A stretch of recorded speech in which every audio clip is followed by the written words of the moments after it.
नमस्कार दोस्तों, मैं V Chaturvedi green world publication YouTube channel पर आप सभी मित्रों का स्वागत करता हूं।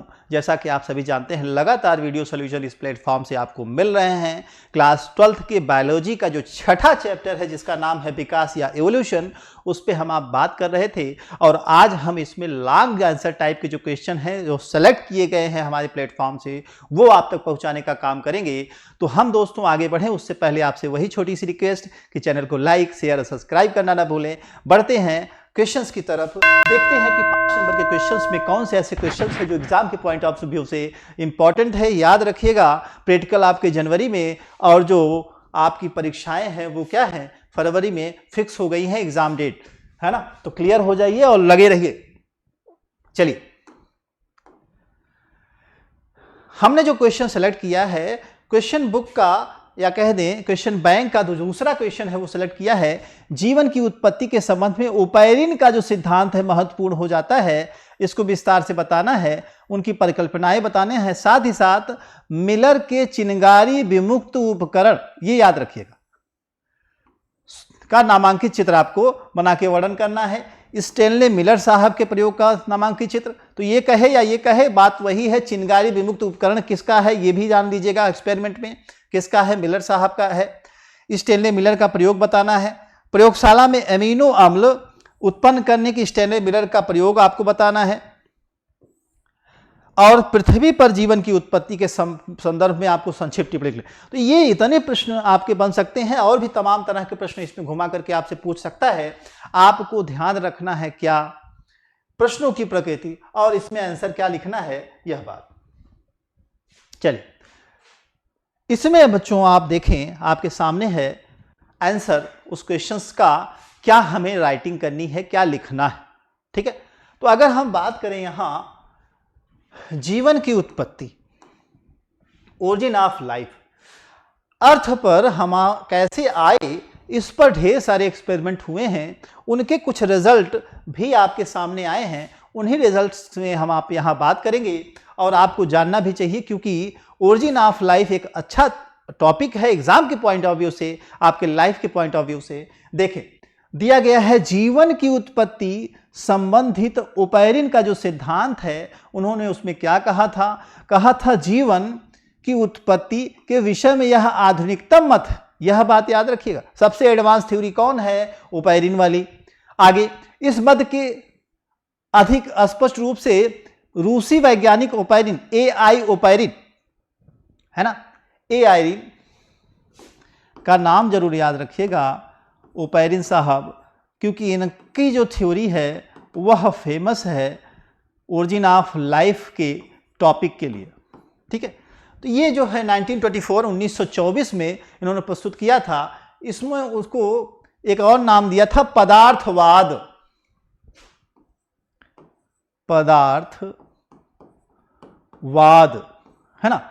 इस पदार्थवाद के नाम से आपसे क्वेश्चन पूछ सकता है, या इसको मटेरियलिस्टिक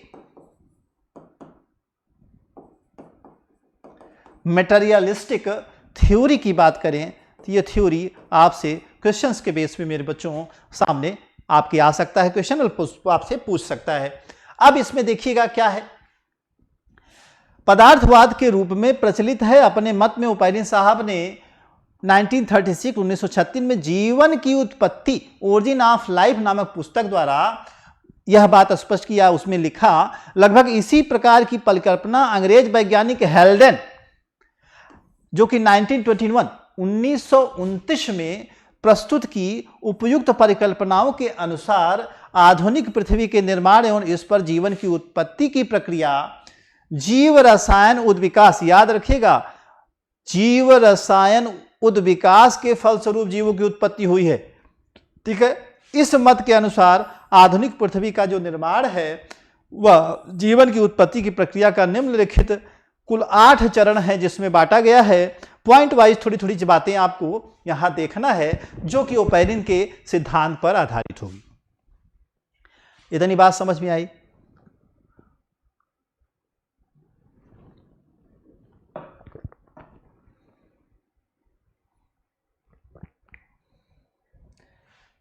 चलिए मेरे बच्चों, पहला जो पॉइंट है लिखा है पदार्थ या परमाणु अवस्था। तो भाई देखिए, कोई भी जीव की संरचना अगर बननी है तो पहले परमाणुओं की बात आएगी, तो परमाणु अवस्था पहले हमको चाहिए। तो परमाणु अवस्था में क्या है देखिएगा, प्रारंभिक चरण में पृथ्वी जलती हुई गैसों का गोला थी जिसमें सभी तत्व परमाणु के रूप में उपस्थित थे, जो अपने घनत्व के अनुसार व्यवस्थित रहते थे।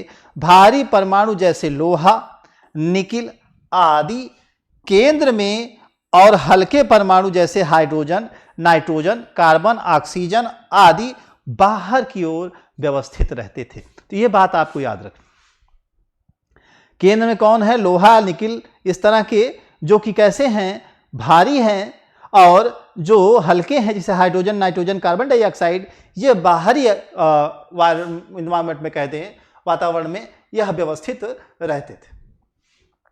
तो सबसे पहले इन्हीं का उत्पादन होता है, कहते हैं उत्पत्ति होती है। ओरिजिन ऑफ लाइफ के लिए परमाणु पहले बनते हैं। अब देखिए दूसरे स्टेप में क्या होता है, दूसरे स्टेप में मेरे बच्चों पदार्थों के बाद की अणु अवस्था, यानी पदार्थ बनने से पहले परमाणु के बाद फिर अणु बना, और अणु अवस्था की यहां बात करेंगे। द्वितीय चरण में पृथ्वी का तापक्रम अपेक्षाकृत कम हो जाने के कारण स्वतंत्र परमाणुओं का परस्पर संयोग संभव हुआ।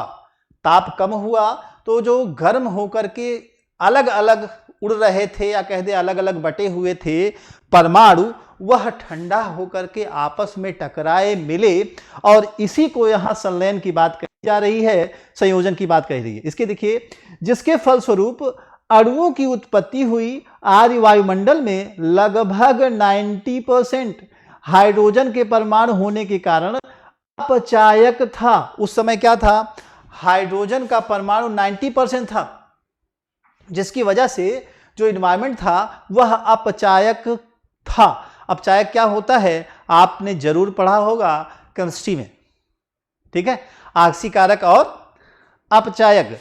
अब भैया ऑक्सीडेशन रिडक्शन रिएक्शन भैया आपने पढ़ा होगा। कमेंट सेक्शन में आप इसके आंसर को दे सकते हैं कि अपचायक क्या है, ठीक है। चलिए बढ़ते रहिए। आगे दिया है, इस प्रकार उस समय जलवाष्प, अमोनिया, मीथेन, ये चीज याद रखिएगा, पूछा गया है कई बार। जलवाष्प, अमोनिया और मेरे बच्चों मीथेन CH4,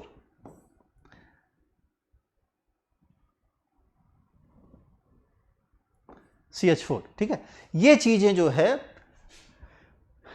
गैस भी अति अस्तित्व में आई थी, यानी इसी अवस्था में ये जो है आपस में जुड़ करके, जैसे यहां नाइट्रोजन हाइड्रोजन उनके अमोनिया, वहीं कार्बन हाइड्रोजन जुड़ करके क्या मीथेन जैसे जो तत्व थे उनका निर्माण हुआ। वो तत्व कहें, कंपाउंड कह लें, कंपाउंड का जो है यहां निर्माण हुआ।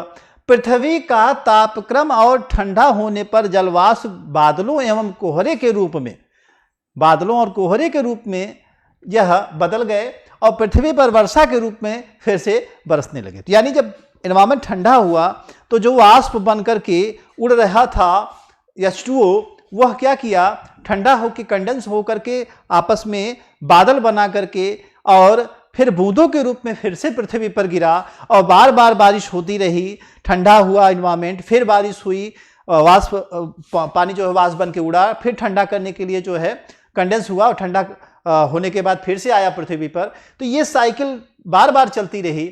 इसी की थ्रू पृथ्वी क्या है, धीरे धीरे धीरे धीरे धीरे धीरे इतनी ठंडी हो गई कि मनुष्य या अन्य जीवों के रहने योग्य हो सकी। आगे दिया है, अतः धीरे धीरे पृथ्वी की सतह पर झरने, नदियां एवं समुद्र की उत्पत्ति हुई। इन आदि स्रोतों से प्रिमिटिव सोर्स के जल में उस समय उपस्थित गैसें जैसे मीथेन, अमोनिया आदि भी घुली अवस्था में उसमें पाई जा रही थी।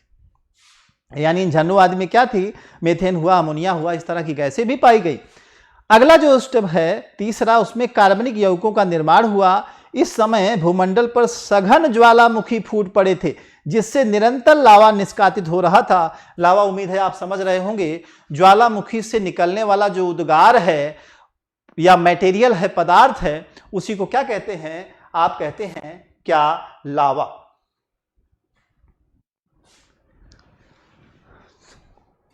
चलिए, जो सबसे इंपॉर्टेंट प्रश्न बनता है क्वासरवोर्ड से बनता है, जो उसकी चौथा स्टेप है, याद रखेंगे और इसको अच्छे से देख भी लेंगे। क्या कोलाइड्स अवस्था, कोएट्स अवस्था या वैक्टिका अवस्था क्या है? देखिए, कोलाइड्स, कोसर्वेट्स या वैक्टिकता, यह अवस्था क्या है? दिया है आदि सागर के पूर्वजीवी सूप यानी पीरियोडिक सूप के विभिन्न यौगिकों के अणुओं में परस्पर प्रतिक्रियाओं के फलस्वरूप कोलाइडी कण बने, जिससे अघुलनशील बूंदें, अब तक घुलनशील था, अब अघुलनशील बूंदों का भी निर्माण हुआ, जिसे आप कोलाइड तंत्रों के निर्माण की बात कर रहे हैं।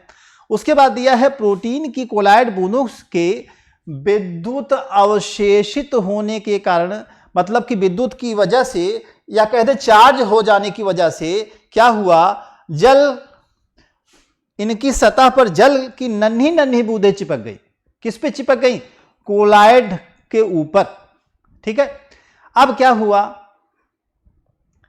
इन्हें फॉक्स, इस वैज्ञानिक का नाम है फॉक्स साहब ने प्रोटीनाइड्स नाम दिया, प्रोटीनाइड माइक्रोस्फीयर कहा। प्रोटीनाइड माइक्रोस्फीयर किसने कहा? याद रखेंगे, फॉक्स नामक वैज्ञानिक ने। किस अवस्था में क्या हुआ? चौथी अवस्था जो थी जीवन की उत्पत्ति की, उसकी बात हो रही है। उसमें कोलाइड की जो बूंदें थी, उसके चारों तरफ वाटर की जो बूंदें हैं, पानी की जो बूंदें हैं, वह चिपकी हुई थी। उसी के बेस पे इसका नाम प्रोटीनाइड माइक्रोस्फीयर कहा गया, जिसको कहने वाले कौन थे? फॉक्स साहब थे। इसको आपको याद रखना है। आगे, इसके विपरीत विद्युत आवेशित जो कोलाइडी बूंदें परस्पर संयोग करके बड़ी हो गईं और घने कोलाइड तंत्र बनाने लगी। इसी को क्वासरवोर्ड्स कहा गया। तो याद रखेंगे, क्या कोलाइड या कोलाइडी जो बूंदें हैं, ये विद्युत आवेशित होने के साथ इन पर वस्तुओं का जो मॉलिक्यूल है वह चिपक गया, और फॉक्स नामक वैज्ञानिक ने इनको क्या नाम दिया? नाम दिया प्रोटीनाइड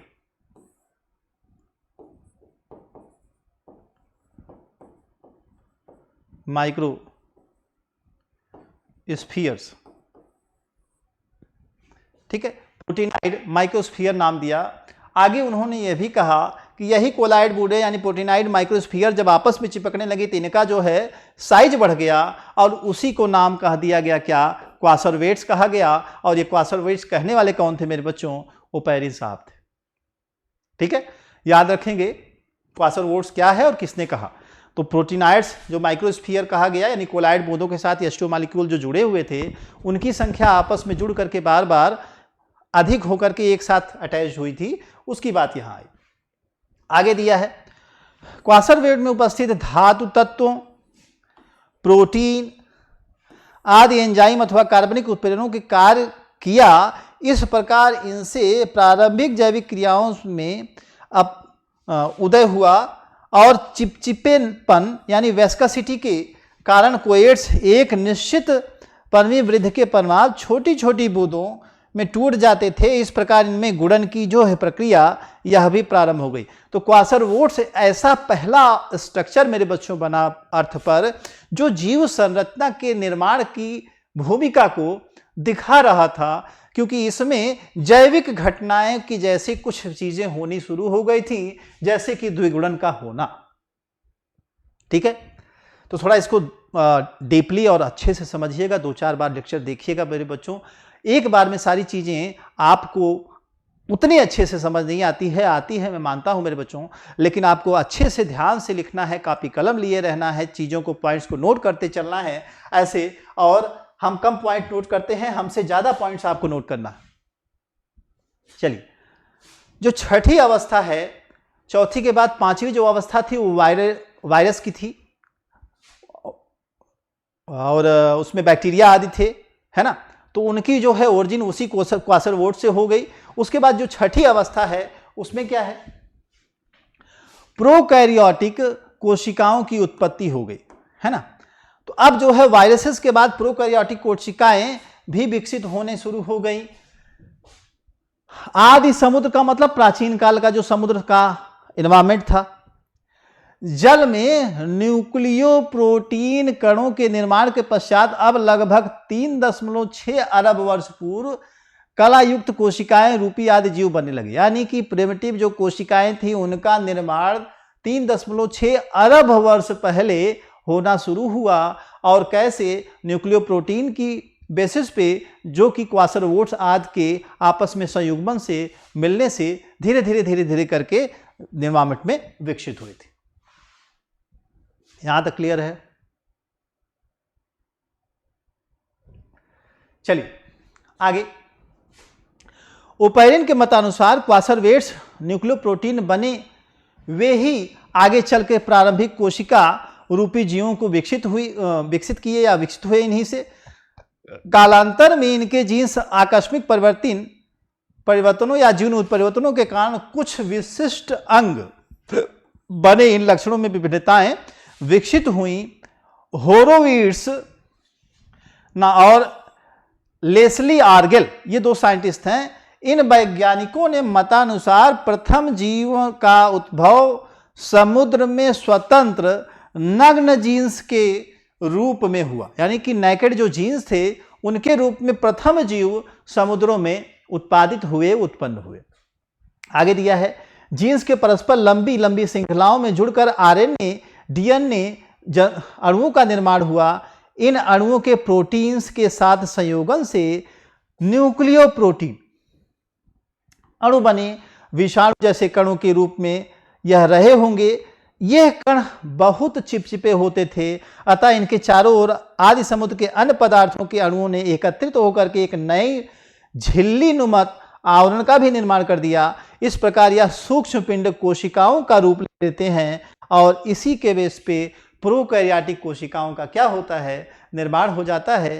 पूरी कहानी को सिस्टमैटिक ढंग से आपके सामने रखा गया है। आप इसको बस पढ़ते जाएं, चीजें आपको समझ में चले आती रहेंगी। क्लियर है?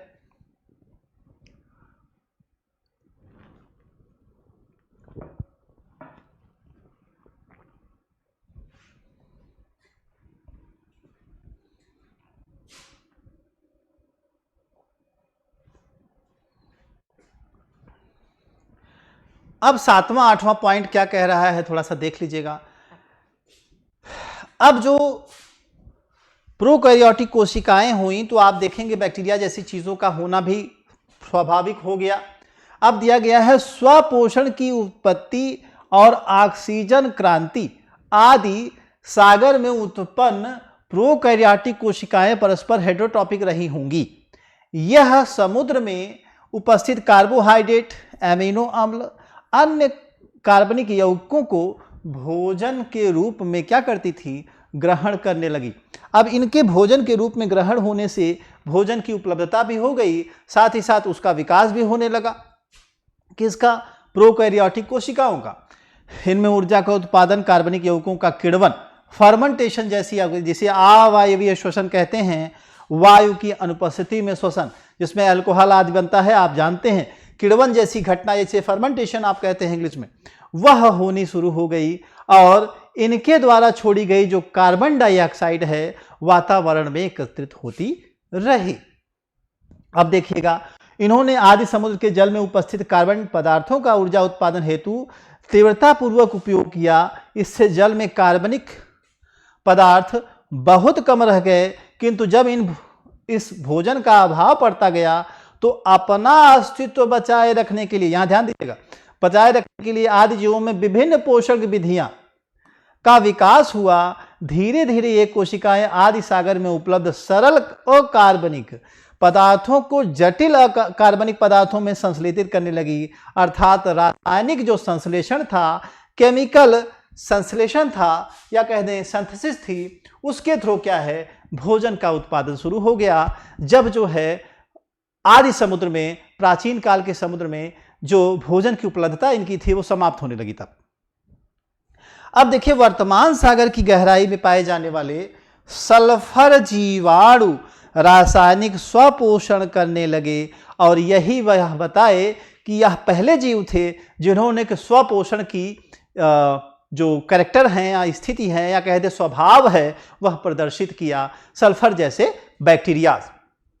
कार्बन डाइऑक्साइड और H2S गैस लेकर के ग्लूकोज मॉलिक्यूल, वाटर और सल्फर जैसे मॉलिक्यूल्स का फॉर्मेशन होने लगा और सल्फर जीवाणु इस तरह के रिएक्शंस के थ्रू एनर्जी ऑब्टेन करने लगे। यहाँ देखिए ग्लूकोज मॉलिक्यूल्स का निर्माण हो जाता है और जो कि आगे चल कर के जीवों में ऊर्जा का प्रमुख एक तरह से पदार्थ हो जाएगा या कह दें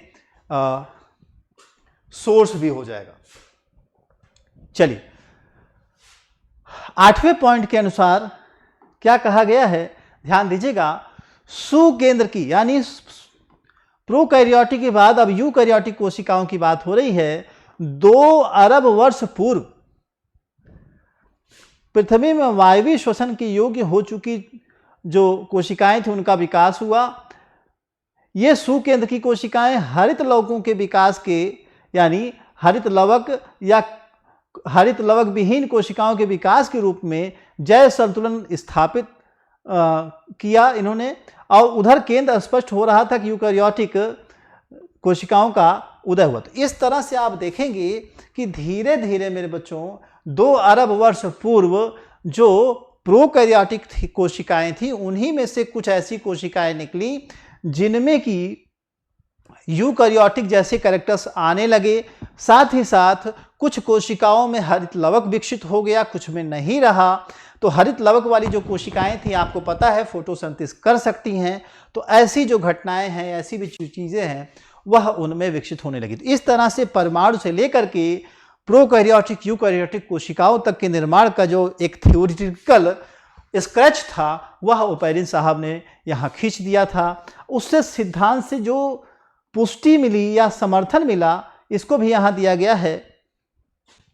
ओपैरिन साहब ने अपने प्रयोग में सिद्धांतों की पुष्टि के लिए अमेरिकन वैज्ञानिक स्टैनले मिलर साहब ने क्या किया, हैरल्ड यूरे के निर्देश में एक्सपेरिमेंट किया और 5 लीटर की क्षमता वाले एक फ्लास्क में रेशियो 1:2 के अनुपात में चीज़ों को लेकर के और क्या किया, एक एक्सपेरिमेंट किया। और उसमें क्या थी यह बात पूछी जाती है, याद रखेंगे। उसमें मेथेन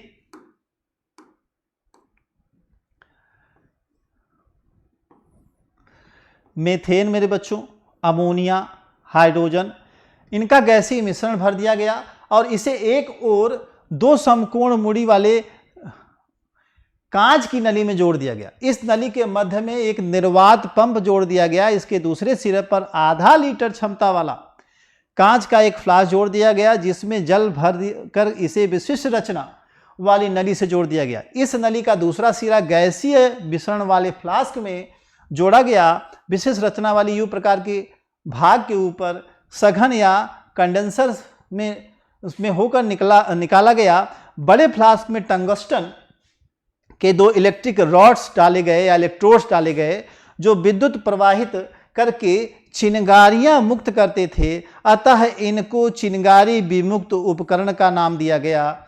और इस प्रयोग से फ्लास्क में गर्म करने पर संबंधित नली में जलवाष्प संरचना बनना प्रारंभ हो गई, जो कि उस प्राचीन काल के या कह दें पृथ्वी के प्राचीन एनवायरनमेंट का जो कंडीशन था उसको दिया गया और दे करके देखा गया कि वाकई में क्या बनता है।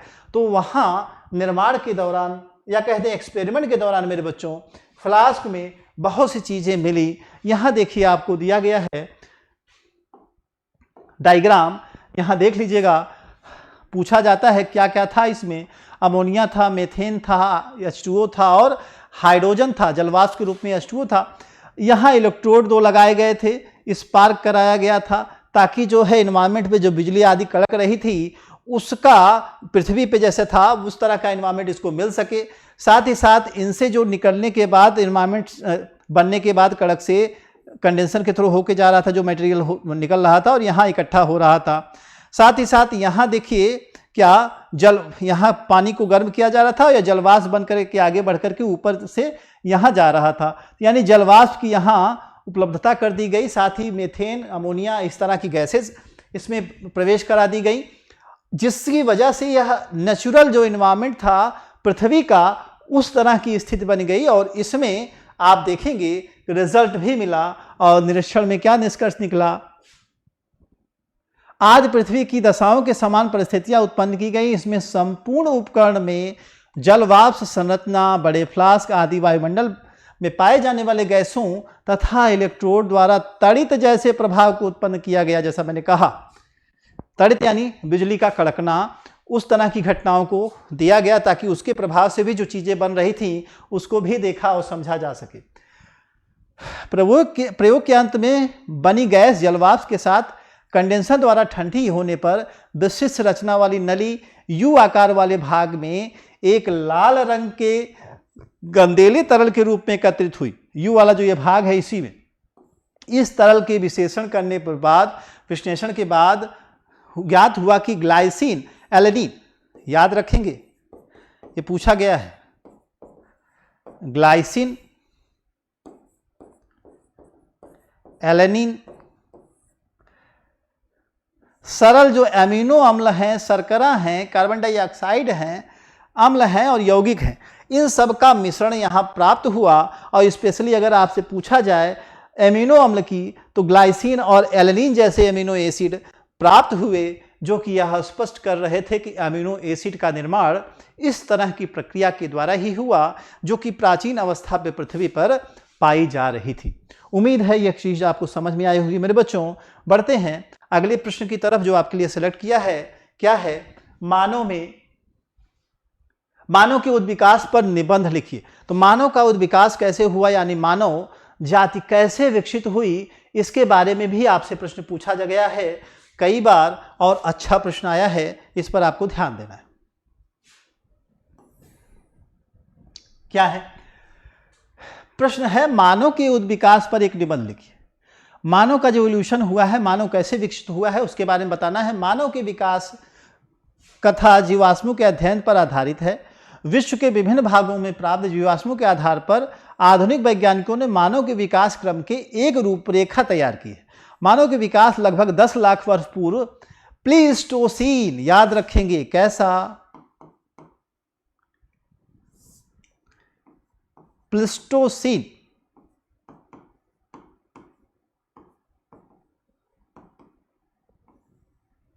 प्लीस्टोसीन युग, प्लीस्टोसीन युग में प्रारंभ हुआ था। मानव के पूर्वज यानी एंसेस्टर ऑफ मैन कौन थे, इसको आपको याद रखना है। 10 लाख वर्ष पहले कौन सा युग था?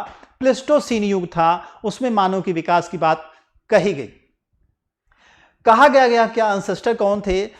जीवाश्मों के अध्ययन से यह ज्ञात हुआ कि आदि जो कपि थे और आदि जो होमोनिड्स थे, यही संभवतः ही वंश के स्टॉक से अलग दिशाओं में विकसित हुए थे।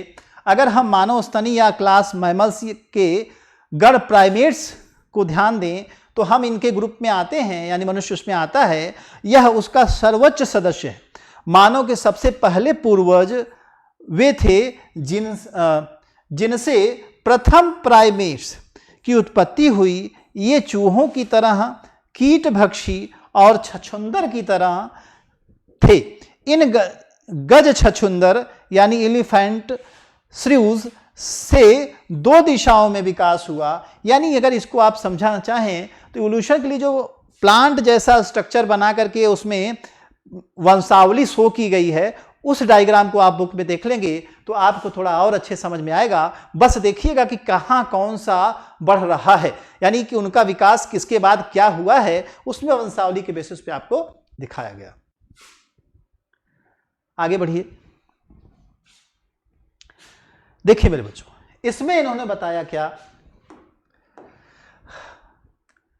अवमानव वंश, सब ह्यूमन स्टॉक जो था, वंशावली जो थी, उसमें क्या इन्होंने बताया? देखिए, रामापिथेकस, रामापिथेकस को मानव का वंशानुक्रम सबसे पहला पूर्वज माना जाता है। याद रखिएगा, रामापिथेकस क्या है? सबसे पहला पूर्वज है, जो कि 1.3 करोड़ वर्ष पूर्व मायोसीन युग में, प्लास्टिसीन से स्टार्टिंग हो रही है, मायोसीन युग में पाया गया। इसका जीवाश्म जो है, लेविस नामक जो वैज्ञानिक थे, उन्होंने शिवालिक पर्वत श्रृंखला से प्राप्त किया था। लीक नामक वैज्ञानिक ने इनके जीवाश्म चीन और अफ्रीका जैसे भी प्राप्त किए। रामापिथेकस की जो दंत रेखा थी मानव की भांति अर्धवृत्ताकार थी, जबड़े छोटे थे, इंसाइजर और कैनाइन जैसे छोटे दांत भी उनके अंदर दिखाई दिए। तो यह एक प्रमाण प्रस्तुत हुआ कि यह रामापिथेकस जो है प्रथम मानव का एक रूप था जो कि दिखा या पाया गया, और वह लगभग आप देखेंगे मायोसीन जो पीरियड था उसके इर्द गिर्द जो है मिला था। आदिम जो कपि मानव था, प्राइमेट्स एपमैन, इसमें देखेंगे ऑस्ट्रेलियोपिथेकस था। सबसे पहले सन 1924 में 1924 में दक्षिणी अफ्रीका के ट्वांग नामक स्थान के पास एक बालक की खोपड़ी जीवाश्म के रूप में मिली थी। रेमांड डार्ट नामक जो वैज्ञानिक हैं उन्होंने इसे खोजा, इसे ट्वांग बेबी नाम भी दिया। क्यों? क्योंकि स्थान के बेसिस पे नाम पड़ा था। इसकी कपाल गुहा लगभग 550 सीसी थी। यह 2 पैरों से चलता था और सर्वभक्षी था, omnivore था। यह 4 फुट लंबा, 35 किलो भारी और लगभग सीधा चलने वाला व्यक्ति के रूप में था। तो आप यह देख लीजिए कि ऑस्ट्रेलोपिथेकस में बहुत से ऐसे कैरेक्टर्स थे जो मनुष्य से समानता रखते थे आज के, और उसी के बेस पे इनको पूर्वज के रूप में लिया गया। अंतिम प्लियोसीन तथा पूर्व प्लिस्टोसीन काल के सभी जीवाश्मों को वंश ऑस्ट्रेलियोपिथेकस, कपि मानव और आदि मानव के अंतर्गत रखा गया तथा यह विश्वास किया जाता है कि इनसे वंश होमोसैपियंस का जो है विकास हुआ। तो इस तरह से होमोसैपियंस के जो विकास है मेरे बच्चों, वह आपको यहाँ समझाने का प्रयास किया गया। आगे देखिए, प्राग ऐतिहासिक काल के जो मानव हैं उनसे क्या मिला। प्राग ऐतिहासिक काल के मानव की बात करें तो होमो हैबिलिस, यह प्रारंभिक वास्तविक मानव की तरह थे। इस वंश का विकास आज के लगभग 20 लाख वर्ष पूर्व प्लिस्टोसीन युग के मध्यकाल में हुआ था। इसके जीवाश्म लीक नामक जो वैज्ञानिक हैं या कह दें पुरातत्व वैज्ञानिक हैं, उनके द्वारा पूर्वी अफ्रीका से प्राप्त किया गया था। इसकी कपाल गुहा का आयतन 680 सीसी था, लगभग था। ये हाथों का प्रयोग भी करते थे तथा सीधे चलते थे। हाथों का प्रयोग सबसे पहले होमो हैबिलिस में दिखाई दे रहा है आपको। इनका कद भी देखिए 1.2 से 1.5 मीटर था। यह पत्थर और हथियार के उपयोग करना भी जानने गए थे। यह पहला पूर्वज ऐसा था जो पत्थर के हथियार और हड्डियों के हथियार का उपयोग करता था। होमो हैबिलिस प्राग ऐतिहासिक काल का मानव। आगे मेरे बच्चों देखें, होमो इरेक्टस थे। आज के लगभग 5 से 15 लाख वर्ष पूर्व प्लिस्टोसीन युग के अंत में इस वंश का विकास हुआ था। इस काल में अनेक जीवाश्म प्राप्त हुए जिन्हें अलग अलग नाम दिया गया। बाद में 1950 में मेयर साहब ने इस काल के सभी जीवाश्मों को होमो इरेक्टस नाम दिया।